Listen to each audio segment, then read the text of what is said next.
So hello family, सलाम नमस्ते। कैसे हैं आप लोग? आई होप आप सब अच्छे होंगे, खुश होंगे, हेल्दी होंगे। हो गया एक नया दिन, एक नई शुरुआत मेरे एक नए ब्लॉग के साथ। सो इस बार की होली स्पेशल तो थी नो डाउट मेरे बेटे के साथ, बट हाँ, हर बार की तरह जैसे मैंने बताया आपको कि मेरे हस्बैंड जितनी बारी आते हैं वो कलर मुझे लगा के जाते हैं। इस बार इतनी सी भी कलर नहीं लगी है, सिर्फ मेरे बेटे ने लगाया है। और क्योंकि उन्होंने खुद बहुत कलर नहीं खेला है इस बार, तो मेरे लिए थोड़ी आसानी हुई, वरना हर बार वो इतने कलर्स में आते थे और हर बार घर गंदा, मतलब मस्ती मजाक साइड, लेकिन फिर वो काम एक्स्ट्रा पड़ जाता था। सो उससे मैं बच गई। एंड हाँ, एक और चीज़ मुझे बतानी है आपको जो कि बहुत सीरियस है। और जैसे ही सुबह मैं उठी हूँ और अहान को मैं लेके बैठी हुई थी बालकनी में, तो हमारी जो हाउस हेल्प है उन्होंने मुझे एक न्यूज़ बताई विच इज़ लिटरली वेरी, मतलब वो इतना ज़्यादा हॉन्ट कर गया ना मुझे। उसने बताया कि जैसे कि उसके हस्बैंड का छोटा जो भाई है, उसकी वाइफ की सिस्टर की 3 साल की बेटी थी। ओके, और पता नहीं आज सुबह, वो लोग दिल्ली में रहते हैं, वो लोग आज सुबह में शायद पुआ वगैरह होली के लिए तल रहे थे या क्या जो भी है, उनकी 3 साल की बेटी कढ़ाई में गिर गई, और जिसमें बहुत ही गर्म तेल था, बहुत ज़्यादा, मतलब उस बच्ची की कंडीशन बहुत बुरी है, बहुत बुरी। उस बच्ची के बारे में मुझे सोचकर इतनी ज़्यादा मतलब तकलीफ़ हो रही है कि वो बच्चा कितने दर्द में होगा, कितने ज़्यादा दर्द में।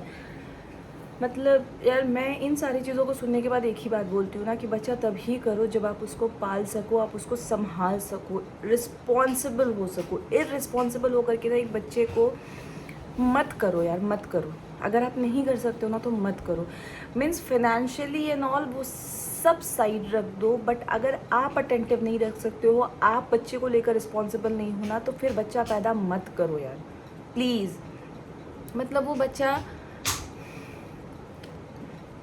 किस तकलीफ़ में होगा, लोग उसकी फ़ोटोज़ देख रहे हैं। मतलब वो जिस तरीके से मुझे बता रही थी ना कि भाभी उसकी ना बॉडी में एक भी स्किन नहीं बचा है, उसकी आंखें ऐसी हो रही है, मतलब मैं इमेजिन भी नहीं कर सकती, इमेजिन भी नहीं। मैंने इमीडिएटली अपने हस्बैंड को भी ये बात बताई कि ऐसा कुछ हुआ है।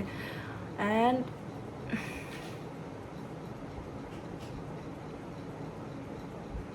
मैं हमेशा आप सब से बोलती हूँ, अगर आपके घर में छोटा बच्चा है तो please extra extra extra care की उसे ज़रूरत है, एक्स्ट्रा अटेंटिव रहने की ज़रूरत है।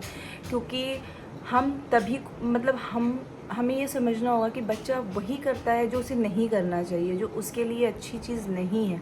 अगर सारे बच्चे समझदार होते ना कि हाँ मुझे ये चीज़ नहीं करनी है, तो फिर माँ बाप को टेंशन लेने की ज़रूरत ही नहीं होती, या किसी भी गार्जियन को टेंशन लेने की ज़रूरत ही नहीं होती।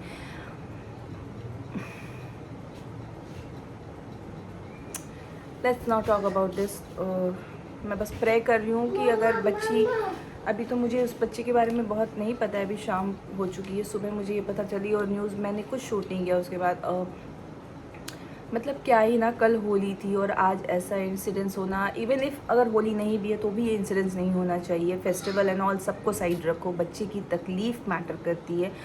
एंड वो बच्ची किस दर्द में होगी ना, ये मैं नहीं एक्सप्लेन कर सकती हूँ आपको, और हम इमेजिन भी नहीं कर सकते, इमेजिन भी नहीं। मैं किचन में रहती हूँ 24/7, मुझे पता है कि एक झटका भी लगता है ना तो कितनी लहर होती है और कितने दिनों तक लहर होती है उसमें। बट हम क्या है, हाउस हेल्प, हम क्या है ना, हाउस वाइफ है, तो हमें काम करने की टेंशन में याद नहीं रहती, और हमारी स्किन अच्छे से डेवलप भी हो चुकी है। और उस छोटी सी बच्ची, मतलब वो पूरी, मुझे सोच कर भी बहुत अजीब लग रहा है, बहुत अजीब। तो प्लीज़ एक्स्ट्रा केयर कीजिए अपने बच्चों को लेकर के, एक्स्ट्रा अटेंटिव रहिए। और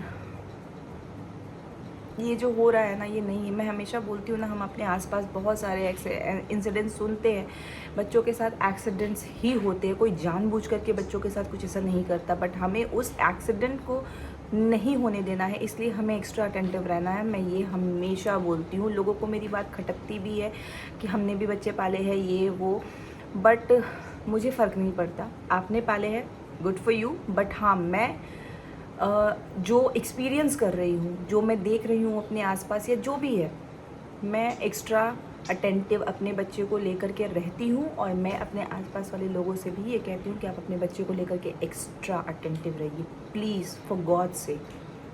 मैंने दोपहर के 1-1:30 बजे थोड़ी सी राइस खाई थी और भी रात के 10:30 हो रहे हैं, मुझे इतनी तेज़ भूख लगी है। मैंने यहाँ पे बनाया अपने लिए omelette and cheese omelette with slice of bread. मुझे बस अभी फ़िलहाल अपनी टमी को भरना है और कुछ समझ नहीं आ रहा है। क्योंकि मेरे हस्बैंड बाहर गए हुए हैं, उनके फ्रेंड की शादी है, तिलक है। मैं भी इनवाइटेड थी बट मैं नहीं गई अहान की वजह से, क्योंकि इसका रूटीन फिर हैम्पर होता। वो तो खा कर आएंगे, तो मुझे बस अपने लिए सिंपल लगा और क्विक लगा तो मैंने ये बनाया है।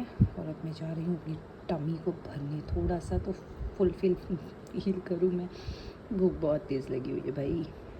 कुछ इस तरह से मैं, हाँ मेरा बाबू, मैं यहाँ पे प्रिपेयर कर रही हूँ आज के लंच के लिए। ब्रेकफास्ट अहान को करवा दिया है और अभी मैं मटन बनाने की तैयारी कर रही हूँ, क्योंकि मेरे हस्बैंड ने कहा है कि वो मटन ला रहे हैं। तो मैं बेटा मेरा प्रिपेयर करके रख रही हूँ और साथ ही साथ यहाँ से बैठ के मैं अपने बेटे को वॉच भी कर रही हूँ। बेटा शो यू कि यहाँ मेरे बेटे को मैंने मैट लगा के दे दिया है कि वो अपने टॉयज़ के साथ खेले और मैं यहाँ से उसे वॉच करती रहूँ, क्योंकि मैं इसे अकेला तो छोड़ नहीं सकती। बेटा, इनकी दादी सो रही है और पापा अभी आए नहीं हैं, तो इन दोनों काम को मुझे देखना है, जो कि मैं कर रही हूँ। हालांकि बच्चे हैं नीचे, वो आवाज़ लगा भी रहे हैं, बट बच्चों को बुलाने का मतलब है कि मुझे बहुत एक्स्ट्रा केयरफुल रहना पड़ता है, क्योंकि सभी बच्चे हैं, सब ऊट पटांग हरकतें भी करते हैं, तो मुझे ज़्यादा ही केयरफुल। ऐसे ही बच्चा मेरा सुबह का एक क्लिप शूट किया और उसके बाद अब आ रही हूँ शाम के 6 बजे। हमेशा बोलती हूँ शूट करूँगी, बट समझ ही नहीं आता है कि क्या शूट करूँ, कब शूट करूँ और कैसे शूट करूँ, क्योंकि जिस समय मैं किचन में होती हूँ या काम कर रही होती हूँ, साथ ही साथ मुझे मेरे बेटे को भी मैक्सिमम टाइम्स देखना पड़ता है self. And you won't believe कि कल भी रात को मैं सिर्फ 3 घंटे सोई हूँ। इनफैक्ट आज मैंने दोपहर में मेडिसिन खाई कि मैं सोऊंगी। मुझे इतना ज़्यादा चक्कर आ रहा है ना, इतना ज़्यादा, कि मैंने सोचा मैं सो लूँगी तो शायद ठीक हो जाएगा। सोई दोपहर में, एक तो मुझे नींद बड़ी मुश्किल से आती है। मैंने मेडिसिन खाई, 1 घंटे भी नहीं हुए थे मेरा बेटा उठ गया, क्योंकि वो पहले सोता है, उसके बाद मुझे शावर लेना है, लंच करना है, तो ये सारी चीज़ों को करने में ना मतलब 45 to 50 मिनट्स तो चले ही जाते, अगर मैं फटाफट करूँ तो 50 मिनट्स तो मेरे चले ही जाते हैं। 50 मिनट्स से उसकी नींद फुल हो चुकी होती है पूरी। फिर मैं बेड पे जब आती हूँ तो मुझे 30 मिनट्स तो मिनिमम लगते ही आँख लगने में, वो भी मेडिसिन खाने के बाद। और तब तक अहान की नींद पूरी हो गई।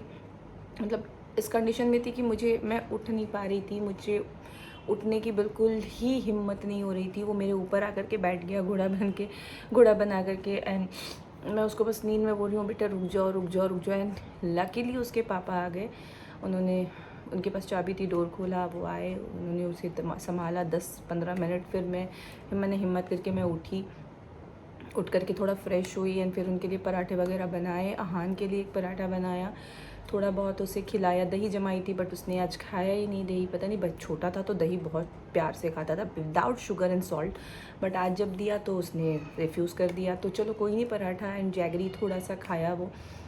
उसके बाद मैं लग गई सारे बर्तन वॉश करने में, बर्तन वॉश किए, उसके बाद उसका मिल्क बॉयल, स्टेरलाइज बॉटल सब कुछ कर लिया है। और अब जा कर के मेरे सारे काम ख़त्म हुए हैं। बच्चे थोड़ा आए हैं तो खेल तो रहा है। ये रही मेरी ब्लैक कॉफ़ी, थोड़ा सा ठीक फील करने के लिए। और एक चीज़ मुझे आपको बतानी है, जो मैंने परचेस किया है अपने लिए एंड उसका रिज़ल्ट इतना अच्छा आया है। मुझे पोस्टमार्टम हेयर फॉल बहुत हो रहा था, ये मैंने बहुत बार आपसे बताया है। मैंने बहुत अलग अलग चीज़ें भी यूज़ की उसके लिए, एंड आप देख सकते हैं कि ये जो बेबी हेयर्स अगर आप आगे में दिख रहा है, ये ग्रोथ जो हुई है ना, ये जस्ट विदिन ये 1 वीक या 10 डेज़ का मैं ले लेती हूँ कि ये हेयर ग्रोथ है। और ये हेयर ग्रोथ किससे, मैं आपको दिखाती हूँ। मंगवाया तो मैंने पिलग्रिम्स का हेयर सीरम भी था जो मैंने आपको दिखाया उसके लिए, बट वो मैंने बहुत अच्छे से शायद लगाया नहीं है, बहुत बार नहीं लगाया है, और टाइम मिलता नहीं है उसके रूटीन के हिसाब से कि आपको करना है, फिर वॉश करना है हेयर को नेक्स्ट डे। एंड वॉश मैं तभी कर पाती हूँ जिस दिन मुझे अहान टाइम देता है, तो इसलिए इस चक्कर में वो लग भी नहीं पा रहा है सही से। सो मैंने ये देखी थी इंस्टाग्राम पे इसकी रील अगर आप देख पा रहे हैं तो ये रोज़मेरी वाटर है, रोज़मेरी एंड राइस वाटर है ये। अगर आप अच्छे से इसको, पता नहीं है आपको समझ आ रहा है, दिख रहा है या नहीं। बेयर एनाटॉमी का इसका मैं शैम्पू भी यूज़ कर रही हूँ, शैम्पू एंड कंडीशनर मुझे बहुत अच्छा लगा। तो मैंने जब ये देखा ना, तो क्योंकि आपको एक ट्रस्ट बन चुका होता है ना शैम्पू का, एक प्रोडक्ट आप यूज़ कर चुके हो तो आपको थोड़ा ट्रस्ट बिल्डअप हो जाता है कि नहीं इसकी प्रोडक्ट्स अच्छे हैं।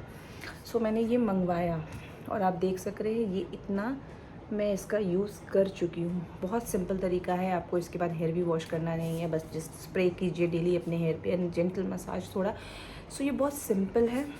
और देखिए मैं आपको वही दिखाती हूँ किस तरह से आप इसको स्प्रे करते हैं, जस्ट लाइक दिस। आप अपने हेयर्स को ओपन कीजिए एंड करके, और इस तरह से आप जेंटल मसाज पूरे हेयर पे, आप टिप्स में भी कर सकते हो, रूट्स में भी करना है तो आप इस तरह से करो। बहुत इफ़ेक्टिव है, बहुत ज़्यादा। मेरे तरफ से ना थम्स अप है। और पेड प्रमोशन मेरे कुछ होते नहीं है, आपको पता है बहुत अच्छे से, इतनी फेमस तो मैं हुई नहीं हूँ। बट जो भी प्रोडक्ट मैं मंगवाती हूँ मैं कोशिश करती हूँ उसकी रिव्यूज़, जेन्युइन रिव्यूज़ आपके साथ शेयर करने की, जो मैंने की है। और मेरे लिए बहुत इफ़ेक्टिव साबित हुआ है। अगर आप में से किसी को भी ऐसा हेयर फॉल वाला इशू है, इवन पोस्टमार्टम नहीं, ऐसे भी हेयर फॉल हो रहा है ना, सीजनल कभी कभी होता है, या कुछ हार्मोन्स ऊपर नीचे होने की वजह से, तो ये सेफ़ है। It's just a rice water and rosemary. तो आप इसको सेफली यूज़ कर सकते हो, इजीली कैरी कर सकते हो, आपको हेयर वॉश करने की ज़रूरत नहीं है, स्मूथ फील होता है यूज़ करने के बाद। तो आप एक बार ट्राई ज़रूर देना इसको, मेरे लिए बहुत इफ़ेक्टिव साबित हुआ है। तो आई एम श्योर कि आपके लिए भी होगा ही, क्योंकि इसमें कुछ ऐसा है नहीं कि जो आपको नुकसान करे। मैं सुबह से सोच रही थी कि मैं इसके रिव्यूज़ दूंगी, क्योंकि आज ही मैंने भी नोटिस की है ये सारी चीज़ें, हेयर ग्रोथ अपनी। तो मैंने सोचा था कि मैं आप लोगों को इस चीज़ के रिव्यूज़ ज़रूर दूंगी। तो मैं आ गई रिव्यू ले करके। और एक और परचेस है मेरा, मैं दिखाती हूँ। मॉम बनने के बाद ना ब्रेन काम ही नहीं करता, यहीं बेड पे रखा और मैं ढूंढ रही हूँ कहीं ना। मैंने अपने लिए एक हैंड बैग ऑर्डर की है, देखिए, टड़ा। बहुत अच्छा है ये, बहुत सारे कंपार्टमेंट्स हैं इसमें, आप बहुत अच्छे से इसमें अपनी चीज़ों को असेंबल कर सकते हैं। बीच में एक बड़ा जिप भी है, एक साइड में अंदर छोटी जिप भी है, बैक में भी जिप है अगर आप छोटी मोटी चीज़ें कुछ चेंज वगैरह रखना चाहो तो। एंड साइड में भी यहाँ आप देख सकते हैं, दोनों साइड में ऐसे, यहाँ पे भी सॉरी यहाँ पर भी जिप है। और साथ ही साथ इसमें एक लॉन्ग स्लिंग बेल्ट भी दे रखा है, जो आप जैसे कंफर्टेबल हो वैसे यूज़ कर सकते हो। तो मुझे पर्सनली ये बहुत पसंद आया है। तो आप में से अगर कोई परचेज़ करना चाहता है तो मुझे कमेंट कीजिएगा, मैं आपको लिंक बता दूँगी। नहीं भी परचेज़ करना चाहते तो कोई बात नहीं, बट मैंने मंगवाया था तो सोचा आप लोगों को दिखा दूँ। क्योंकि भाई मैं अहान को लेकर के सोचती हूँ ना निकलने का, मेरे जो पास, मुझे शुरू से हैंडबैग एंड स्लीपर्स सैंडल्स का बहुत शौक़ रहा है शुरू से। मतलब मेकअप का इतना नहीं, बट इन चीज़ों का रहा है। मुझे कलेक्शंस बनाने पसंद है थे, बट फिर धीरे धीरे शौक़ ख़त्म होते चले गए। अब ज़रूरत के हिसाब से चीज़ें मैं देखती हूँ अपने लिए। क्योंकि अहान को लेकर जाती हूँ तो जो मैं यूज़ कर रही हूँ बैग, वो मुझे कुछ अब ज़्यादा बड़ा लगने लगा है, क्योंकि अहान की अब इतनी सारी चीज़ें मुझे कैरी नहीं करनी पड़ती। जस्ट एक उसका सिपर रखना होता है और मुझे उसके लिए एक बिस्किट की छोटी पैकेट रखनी पड़ती है फॉर इमरजेंसी। तो उस हिसाब से मुझे वो बैग अब बड़ा लगने लगा था। और जब उसे परचेज़ किया था तो वो मेरी नीड थी, क्योंकि मुझे कई बार उसकी डाइपर्स एंड ऑल सब कुछ, मैं अगर डाइपर बैग नहीं लेकर जाना चाहती हूँ तो मुझे उसमें कैरी करना पड़ता था। कभी कभी खाना भी रख लेती थी मैं उसमें, छोटे से डब्बे में। तो उस वक्त मैंने वो परचेज़ किया एंड अब वो मुझे ज़रूरत से ज़्यादा बड़ा लगने लगा है। एक साइड अहान को कैरी करना, देन बैग को, तो बहुत मैस हो जाता है। ये सोच कर के मैंने ये ऑर्डर किया है, थोड़ा सा कंफर्टेबल भी होगा, लाइट भी होगा। अब जब भी निकलेंगे उसे लेकर के तो इस बैग के साथ निकलेंगे। मैंने सोचा मैंने परचेज़ किया तो मैं आपको दिखा दूँ। एंड इस ब्लॉग की स्टार्टिंग में मैंने आपको एक न्यूज़ बताई थी उस बच्ची के बारे में। मुझे लिटरली अभी उसकी कंडीशन नहीं पता है, क्योंकि मैंने फिर किसी से पूछा नहीं। और जो मेरी हाउस हेल्प है वो अपनी मम्मी के घर चली गई हैं, अपने मायके, होली के नेक्स्ट डे ही। वो अभी आई नहीं, उनकी 2 बच्चियाँ यहीं छोड़ कर गई हैं वो अपनी दादी के पास।